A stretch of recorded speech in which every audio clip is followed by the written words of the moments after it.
All right, so I'm gonna bring you guys a speed video. I've had a lot of people tell me, hey, I just don't hit the ball as far as I used to. I can't keep up with my buddies anymore. I'm losing some distance. I need to hit the ball a little farther, okay? So we're gonna talk about how to build some club head speed, which should equate to higher ball speed and then more distance, okay? I'm gonna show you the right way to make sure that it does equate to more ball speed, okay?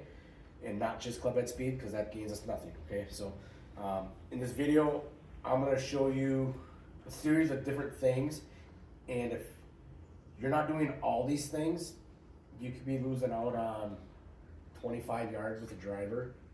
And I got a 6-iron here, maybe 12 yards with a 6-iron. Okay, so that's driver 6-iron, 25 and 12, 37 yards on a par 4. Okay, so we need to find ways to get those yards back, and I'm going to show you guys how to do that. Okay, the first and probably the biggest thing is there's free speed built into the golf club. The shaft goes into the hosel because the club is designed for the toe to rotate around the hosel. If our toe isn't rotated on the hosel like it should, we're losing 8 to 10 miles of club head speed, just right there. So I'm going to show you guys how to fix that, number one, because everybody can do that regardless of your flexibility. Everybody's able to get that speed back, okay? So that's going to be part of it. We're also going to talk about weight shifts and transfers and pressure shifts and transfers, okay? And also making a little bit better shoulder turn. So let's start with the weight and pressure transfer, okay? So the first part of this is we set up to the ball and our weight is 50-50 on our feet. Maybe some people are a little bit more 60-40 at setup, whatever it is with an iron, okay? I have a 6-iron here, all right? When we swing the club back, we want our weight and our pressure to kind of follow the club head. So as the club head turns back, pressure is going into this back foot. And it's going to the inside of the back foot. It's not going to the outside of the back foot. That's bad, okay? We want that pressure going in to that back foot. So as that club swings back, that pressure goes into the inside of that back foot, okay? The next part about the backswing is the more I stretch this TheraBand, the faster it snaps back, okay? We need to imagine we have a TheraBand connected to this big toe and to this shoulder, and we want to stretch that TheraBand as far as we can, because the farther we stretch it, the faster and harder it's going to snap back, and that's going to be more speed. Okay, this takes a little bit more mobility, a little bit more flexibility, but do the best you can with this and work on stretching this way so that you can increase that. All right, so what we want to do, as that club swings back, our pressure goes into the inside of that back foot, and we feel this shoulder getting as far away from that big toe as we can. It's not just turning back level, and it's not just turning up this way, it's going back and up. Okay, so this shoulder is going back and up as the pressure builds into the inside of this back foot. Now I've made a huge turn. And I want to do this with some tempo. I don't want to do it real fast.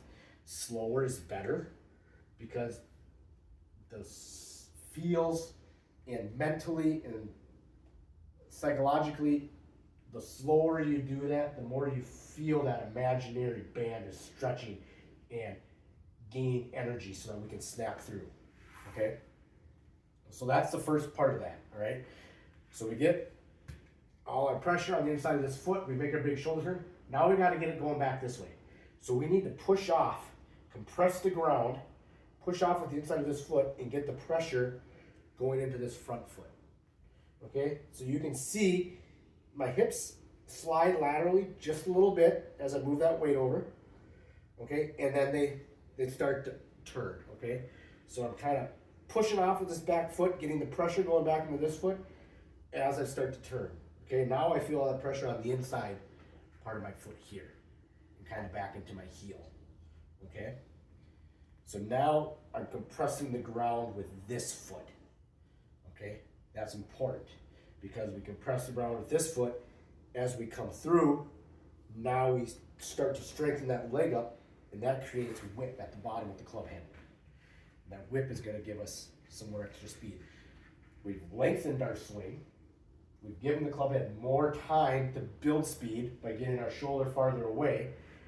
And then by compressing the ground with our feet, we can get some more added whip at the bottom. Okay, so that's the weight shift transfer part of it, okay?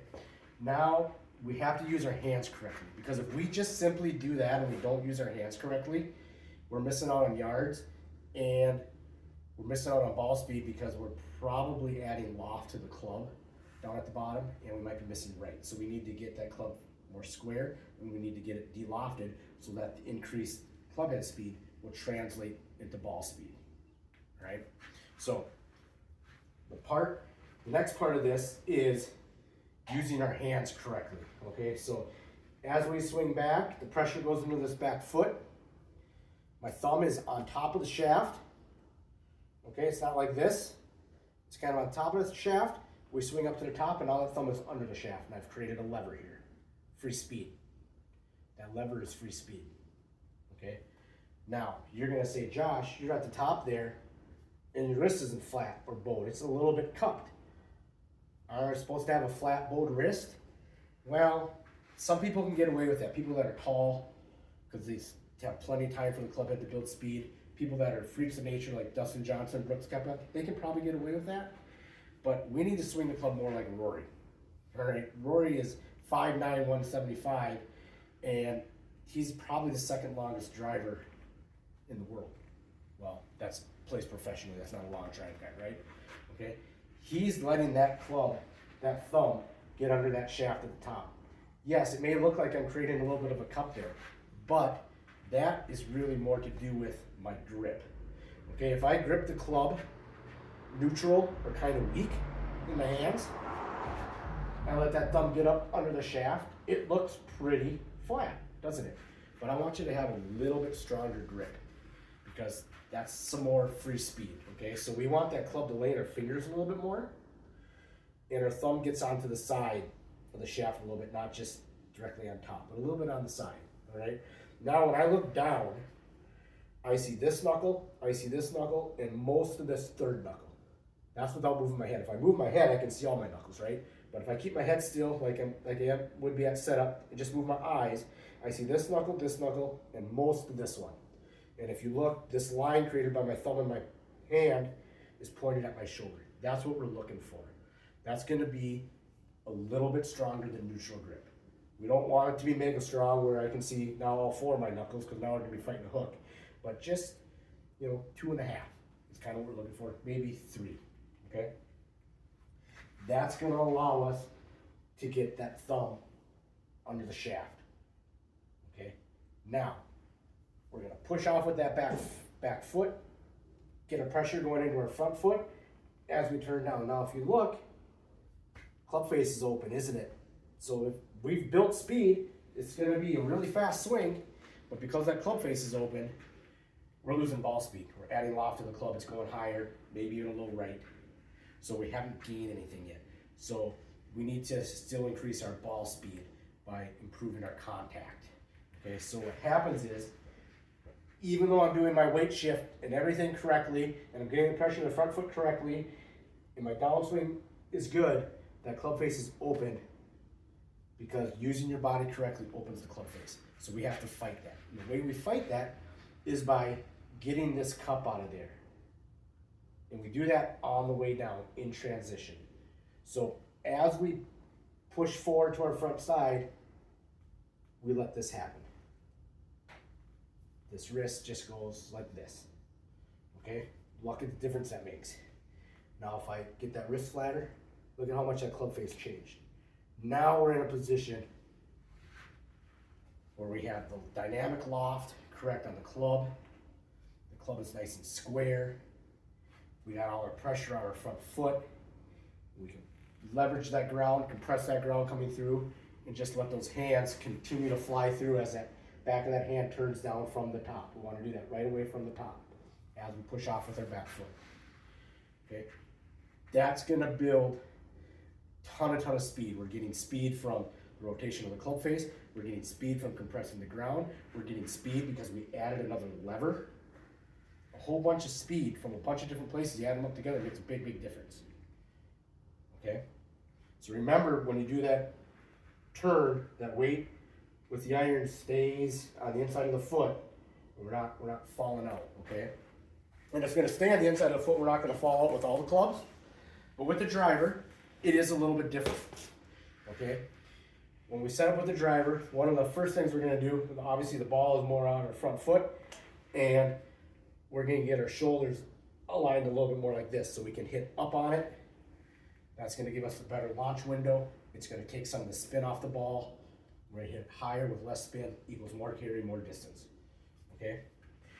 We get set up to it. Now, we're gonna do everything the same except I am gonna allow my center line of my body to move a little bit back behind the ball. I'm not gonna move way out here because now my weight's on the front side of my foot and I can't push off.